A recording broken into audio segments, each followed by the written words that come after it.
Good morning po sa ating lahat. So, ayan, nandito po tayo sa Navotas City Convention Center at syempre kasama po natin yung mga tricycle driver po natin. So, ngayong araw po, ang unang araw ng pamimigay ng relief dun sa ating mga transport sector. Maraming salamat sa ating Pangulong BBM, sa ating DSWD Secretary Rex Gatchalian dito sa pamimigay dun sa ating mga tricycle drivers ng 5,000 tulong. Alam naman po natin nangyari sa iba't ibang bansa at pataas ng pataas yung langis. Kaya kailangan nating tulungan yung mga kababayan po natin. So pagkatapos po ng tricycle drivers po, susunod na rin po yung ating iba't ibang transport sector po natin. Siyempre, yung TNVS po natin, nandyan rin po.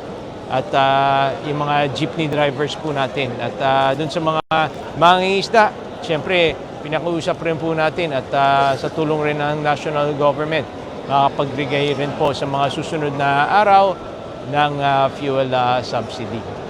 Okay, so sana maging matatag po tayo at magkaisa po tayo at tulungan po natin yung bawat isa. Tulungan natin yung lokal na ekonomiya po natin at mga lokal na mga mangingisda po natin. Okay, so ingat po tayong lahat at nagpasabi rin po dito yung mga nakaschedule mamayang hapon ay pwede na rin kayong pumunta dahil malaki naman po yung venue po natin.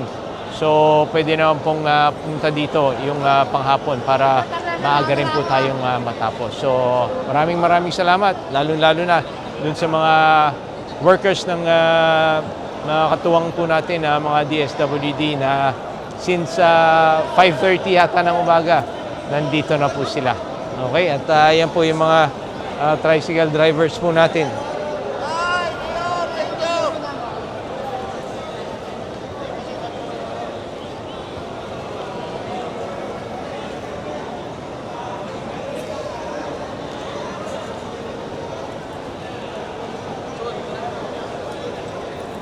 Okay, sige po. Magandang umaga po sa ating lahat.